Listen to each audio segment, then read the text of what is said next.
Ohayo, konnichiwa, konbanwa to Oma Senpai, and welcome back to our channel. I'm really sorry that I've been not active for a few months. I was just clearing all my stuff, and also fixing my computer. And there's so many things that I need to do because I've been back and forth in the hospital, being sick and all that. But I think I'm doing well right now, and the computer is doing well. I've recorded a lot of videos, but unfortunately, I wasn't able to retrieve all of my data. Let's dive right into the video, and I miss all of my senpai out there, and hontoni gomenne for being late and for being inconsistent. I know, I'm just a small channel, and I have no reason to complain. I'm alive. I'm doing well, and I hope that it will stay that way. And I hope all my senpai are doing well and healthy and stress-free. And I hope this video will make us all a lot better. And let's go. And this is the world's best assassin reincarnated in a different world as an aristocrat, chapter 16.2. Ikimasu.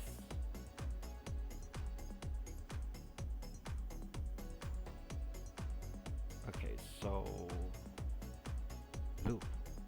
This is designated burial ground for knights from the capital. Due to the opposition of a group of gnolls, it had to be built in the academy city rather than the actual capital. What a coincidence. You two knew one of them? Yes, a very close female friend of mine who was a knight. I chanced upon her favorite flowers earlier, which made me want to visit. What kind of flower? The floral flower she loved is sky blue color. She's shocked.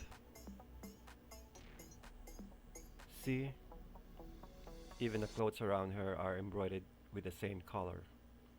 She always said it was the same color as her hometown. That praising sky blue hometown colors, a keen liking for sky blue one pieces.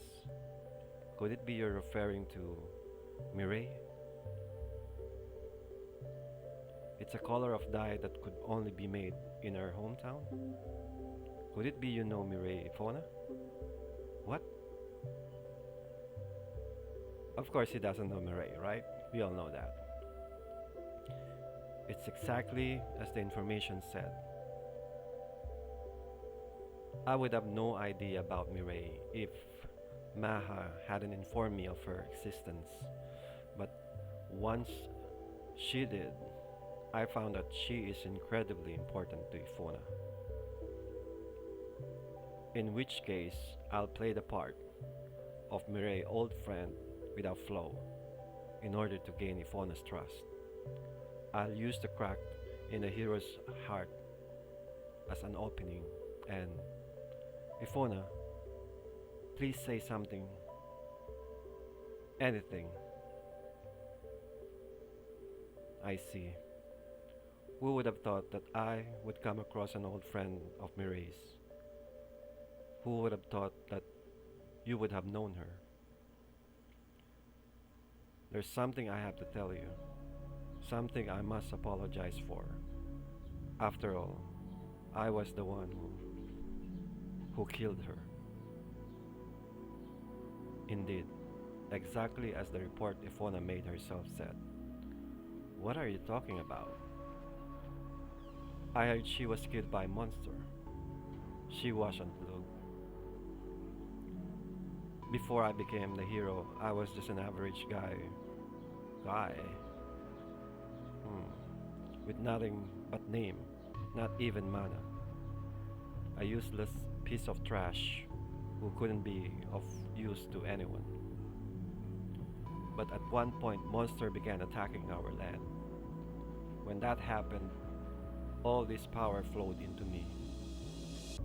And once I came to, I had killed every last one of them. Okay, so he went berserk and killed everyone. Oh, that's nasty. Right after that, when I was inducted as the hero, the first one to come running to my side was her. She was very kind and very strong knight. Just as the info said, Epona was formally given the title of the hero, and Mireille was appointed to manage her education. She was very pretty. She taught my ignorant self everything I needed, treated me nicely, and complimented me. Where did you head to, Mireille? Epona. Look up. Climb up here. To me, she was like a sister. Everything was going well. I had gotten stronger and even a little smarter. When we were out hunting monster, everyone would praise me. It felt good to be needed. Epona. But I let that happy feeling get to my head. And that was when it happened.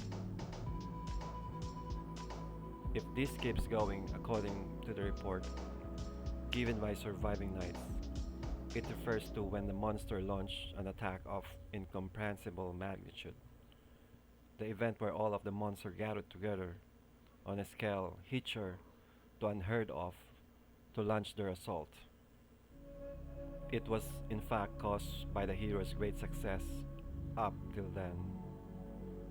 It wasn't just the monster numbers, but their strength too. The battle turned into desperate scramble over quickly. But even fighting desperately, a warm feeling in my chest kept building up and finally made into my head. I had gradually been getting more and more worked up. Yes, everything in my sight turned red and I lost control. I was I couldn't help but enjoy letting out all of my power out like that. But then I realized it wasn't just the monster that had vanished. So I began looking for them, for every one of the knights, for Mireille. Oh wow. He was killed by Epona.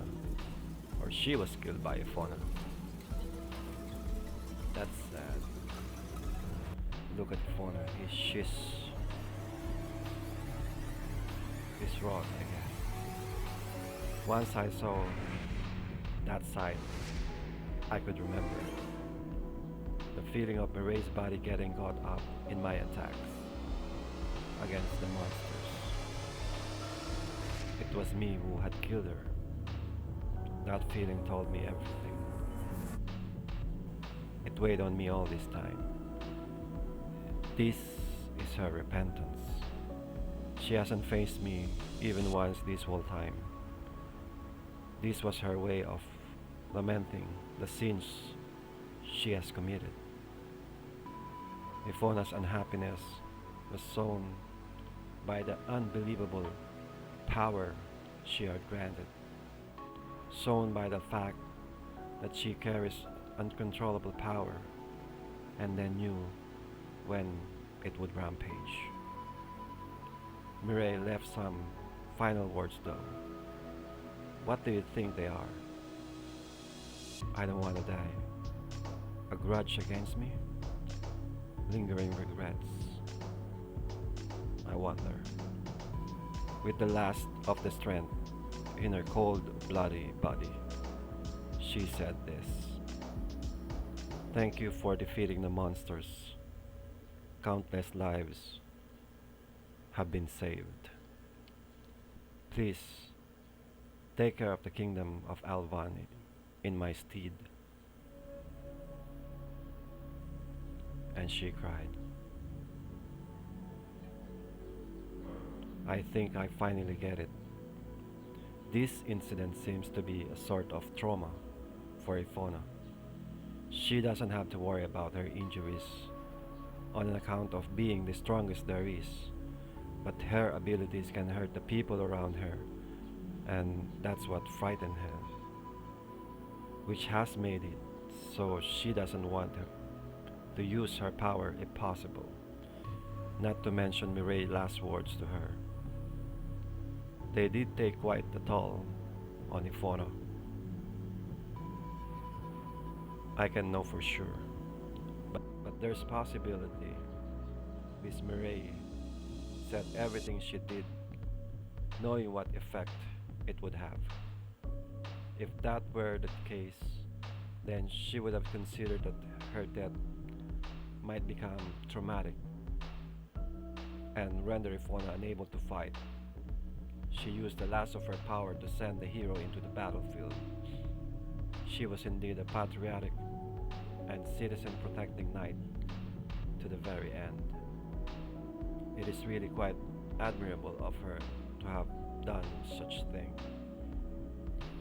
But for that hope to instead turn into a curse and hold Epona down, a promise with a close friend and a curse of being the strongest of all, her heart really was put between a rock and a hard place. This is the weakness of the hero, Epona. So do you despise me for killing Mireille? Or maybe you're scared that being with me might get you killed? Nah, I don't despise you. Because even now you're still trying to uphold your promise to Mireille. And you continue to stand and fight even though all that pain. You finally look me in the eye, huh? I'm finally starting to see why you keep up the whole I won't break thing. You want enough training and experience in order to prevent another incident that may cause harm to your comrades. Right, exactly.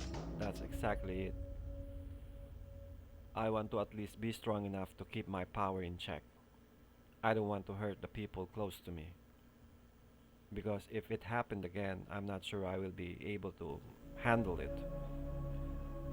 The true motive behind Ifona's action, her true self unbound by the chains of her crimes against Mireille, that's what it is. Who would have thought the hero would have such an expression buried inside of her? Huh. Epona has been struggling and suffering this whole time. Sorry, I'm sure you wouldn't want to help the guy that killed your friend, would you?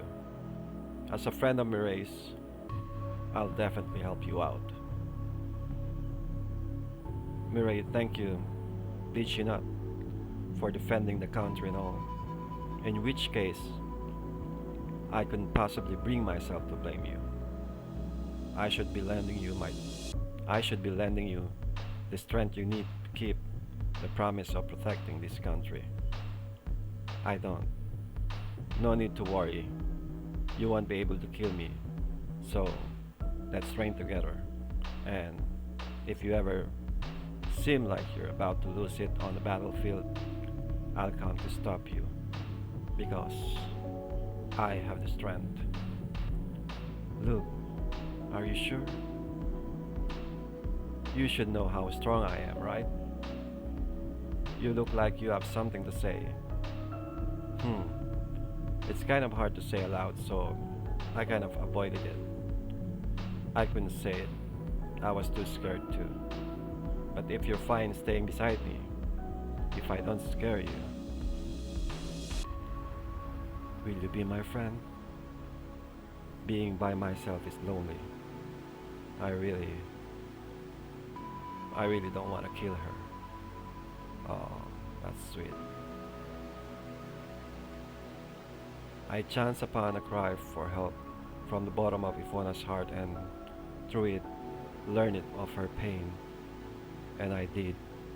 I began to want to go alone with the next feeling, this sentiment. Alright, friends we are. That is the way I wanted to live in this world. I don't know what to say. Thanks a lot. And thus I became framed with the hero. It was originally a relationship built in a plethora of lies and schemes. But even so, I had been a friend to help her up. Today, I feel somewhat guilty about lying to her and about using Murray to further my agenda. But I won't be killing the hero.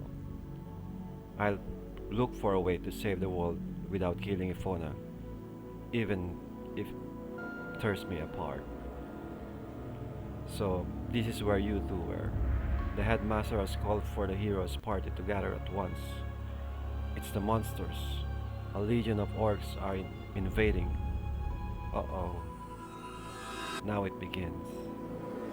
And that's it for today, minasan, and honto ni arigatou gozaimashita, and I really apologize, kuminasai, to all my senpai, and I hope to see you on the next video, and take care all of you guys, and jane!